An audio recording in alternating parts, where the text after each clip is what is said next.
Hi, everybody. It's week 8, ALEC 241, dead center, halfway point of the semester. I hope things are going well with your final video project. You definitely need to have your topic narrowed down, locked down, pinned down, figured out, planned out at this point in the semester. A lot of you are already moving out and shooting some of your scientist interviews, which is great. So let's keep that going.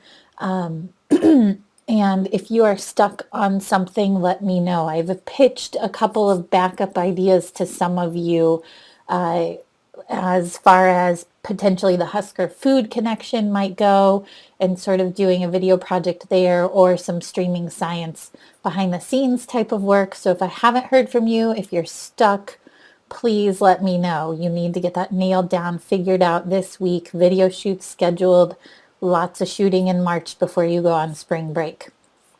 Okay, so what you need to do this week for week 8, finish reading part 6 of this book. I talked about a few points out of it quickly last week, but hopefully you finished that up. And then for your own pleasure, your own reading on your own, you might go back and read a couple other sections of the book that we did not get to in class. This is that midway point of the class where it's less about me talking, more about you doing and learning. So we will sort of shift away from the book and move to watching more online tutorials and things like that at this point. Online activity number 6, reflection journal number 3, both of those are due Tuesday, March 6th at midnight. We'll have a guest speaker in class this week. His name is Brad Mills. He is a video producer with IANR Media upstairs in our Ag Communication building, and he produces the Backyard Farmer Show. So hopefully you can look that up, find out more about it, learn about Brad. This week in class, don't miss it because I believe part of your reflection journal asks you something that you've learned from him coming to class. Something else you need to learn a little bit about this week is so far you have cut up some A-roll, so some interview footage you shot with one another in class or something you've shot for fun outside of class, cut up those sound bites, and then hopefully you've added your B-roll to that last week. So this week in class, you're going to learn and practice adding graphics and music to what you've been working on to keep playing around with Premiere Pro and getting more familiar with it. So when it comes to video production, the types of graphics you're going to most commonly see are called full screen graphics. You know, when you watch the news and they don't have video of something yet, or they show a map, or they show a graphic like this with bullet points about the case on the screen, that's called a full screen graphic. On the right here at the top, we have the ticker at the bottom. This one scrolls horizontally. And you know how you have credits that scroll vertically at the end of a movie or something like that? So another type of graphic to be aware of is the ticker, full screen ticker. And then the one you're going to use in this class is called the lower third or the name key. And that is literally where you have the interviewee's name and title on the graphic that is in the lower third of the screen, or also their name key because it says name on it. And this is the one that you will use when you put the interview information over the top of your scientist that is speaking in your video. I'm going to show you how to do some of that work right here on my screen today, but I will also show you a little bit in class. So one thing I want you to know is Premiere Pro has an entire graphics package with it. It's pretty cool. You can add the lower thirds, you can add the scrolling text for credits and things like that. But you will use a set of graphics for this class. One, it's in our ALEC 241 box folder. I created a subfolder called graphics. Here you'll find a graphic called logo animate, and you'll also find one called streaming science vertical.png. So the logo animate is an MP4 file, and I'll show you what that looks like in a minute here in Premiere Pro. So you'll download those, you'll save them to your computer, you'll file import them into Premiere Pro, or you'll drag and drop them into your media here. Now, what I want you to learn how to do, I'll play it for you real quick. Let's say you already have your video edited how you would like it to go, and it's already at the beginning of the timeline here, and now you're like, oh crud, she's asking me to now import and add an opening clip at the beginning of my video. So you can select everything and you can pull it back, right? So that you can give yourself room at the front of your timeline. Or if you don't want to do it that way, the other tool to use is this selection tool here under the arrow in the middle. It's called Track Select Forward. That selects everything for you as well and lets you move it around. So back to this, let's say, all right, I've imported this intro clip that Dr. Lewitzo wanted me to, and now I've put it at the beginning of my timeline. Here's what it looks like. It's the Streaming Science logo. It was made in After Effects by our graphic designer. It does this cool little funky opening. All right, so we want the videos to all have that little branded, nice animated logo at the beginning. And maybe you want to add a little bit of music to it, so it's not just sort of boring there with just the logo at the beginning. So I've imported music from our free music lists that I will post for you in Canvas. freemusicarchive.org is one of them. And the Infotech one, I'll post those. You want royalty-free music so that you don't get in trouble for using it and kicked off of YouTube. So let's see what this looks like with some music.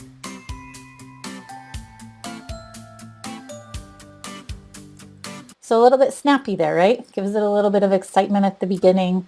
So let's say right here where the logo is finished doing its little thing, the general rule of thumb is you want someone's eyeballs to be able to read something 2 times before the text goes off the screen. So whether that's the lower third with the name key and title, or this full screen open animation, you want someone to be able to read it 2 times fairly slowly with their eyeballs. So with their eyeballs, I don't know what else they would read it with, but let's say, here we go, it's been on there now, and I'm going to make sure I can read it twice.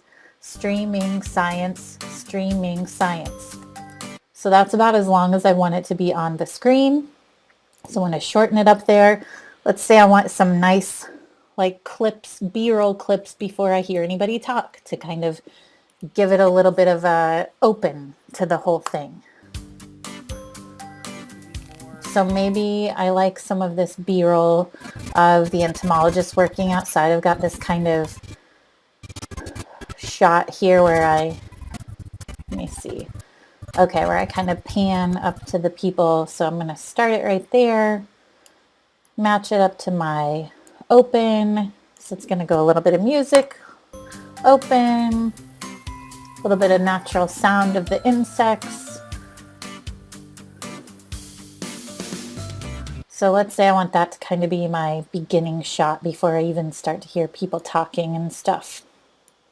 So one thing that you will do with your audio then is, when you watch it right here, the sound is bouncing pretty loud. It was in the red there. So I'm going to bump it down a little with my gray bar here. I usually edit my audio in this view. I know you can also go to audio here and you can mess with the volume more closely there. Okay, so I brought it down a little. And then I want to fade it down so it plays very, very low under the speaking parts of my video. So this pin tool in the middle bar here, if you go down under your arrow tool, 1, 2, 3, 4, 5 tools to the pin tool, it literally looks like a pin. I'm going to scroll way, way, way, way in. You can put in pinpoints in your audio and then mess with where it fades down. So that's usually how I do it. There's a lot of different ways to do this. But let's see, I want to go back and play it. That got a little bit too low, too fast. So I adjusted it back up there. And I don't want it to go away completely, so I'm going to boost it just a little bit more. So now I kind of just want the music running underneath my whole video while they're talking and things, just to give it a little bit of pacing. So I'm going to go back to all my video clips that I had edited here. I'm going to move them up. All right. So this is the upper reaches of Little Salt Creek. This is basically close to where Little Salt Creek starts.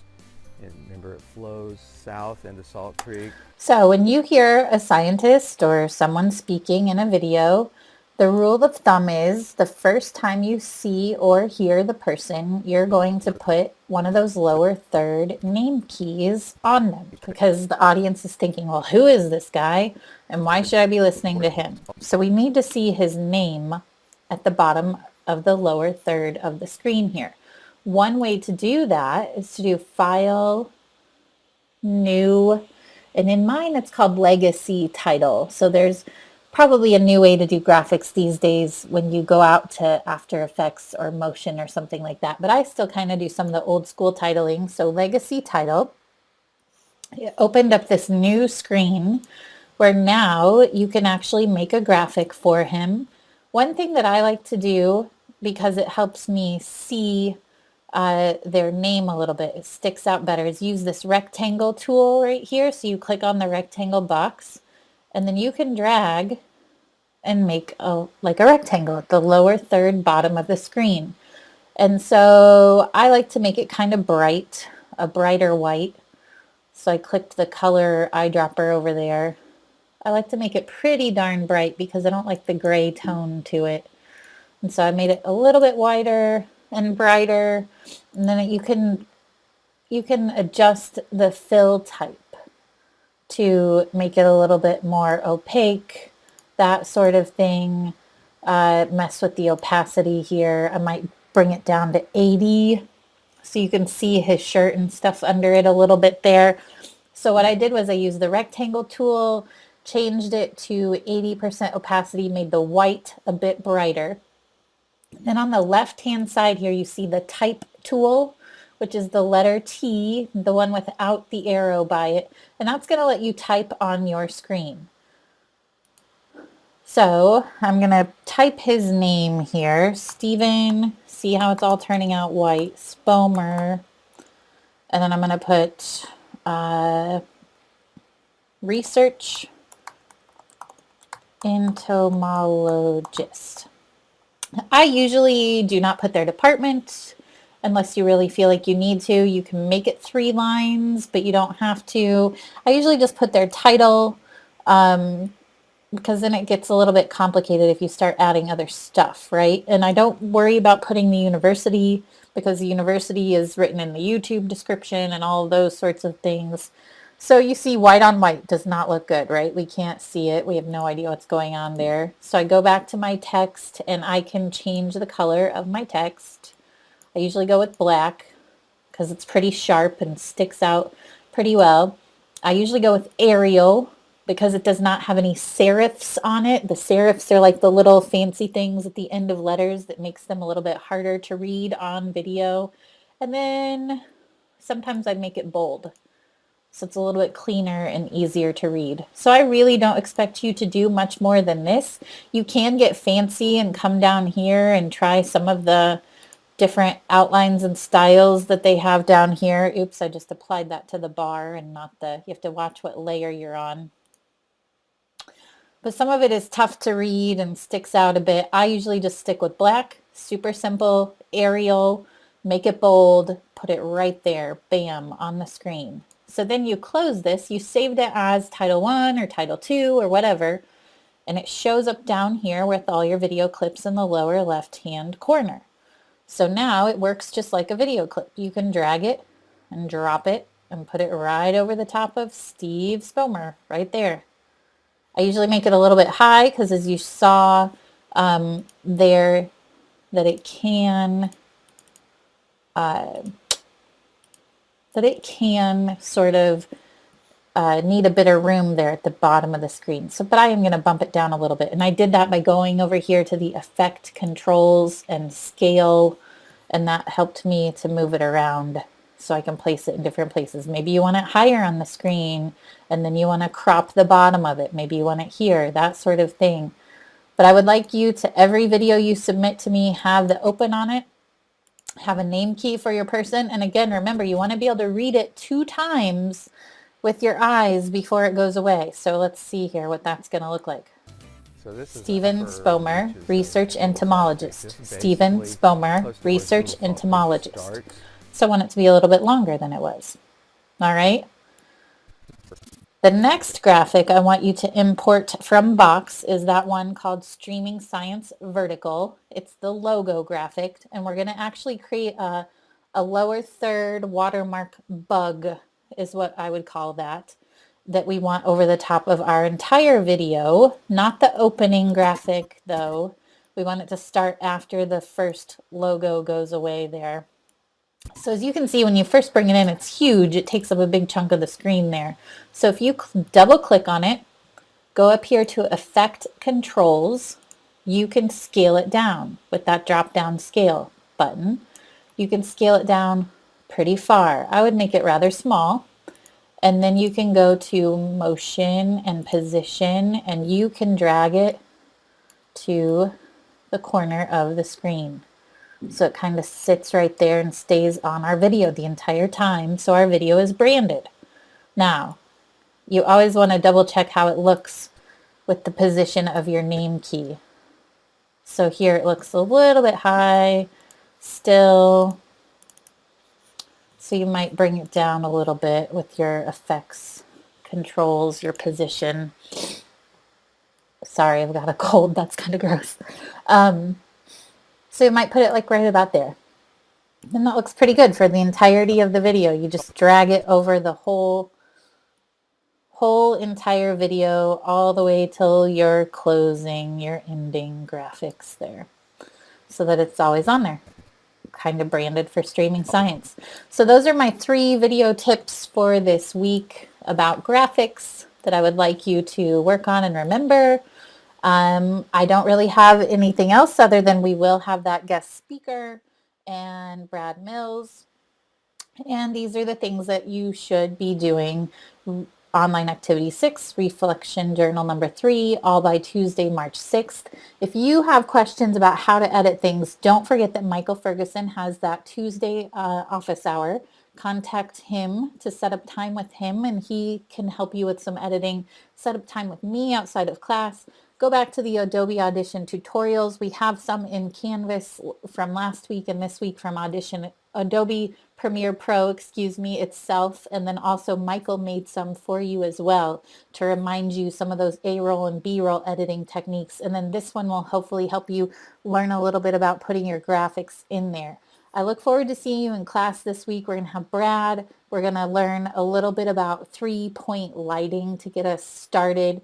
And then you are going to finish out working on discussing your intro, body, and conclusion of your videos with your classmates and editing the graphics with your projects. So I hope everybody has a great week 8. Please let me know if you have any questions.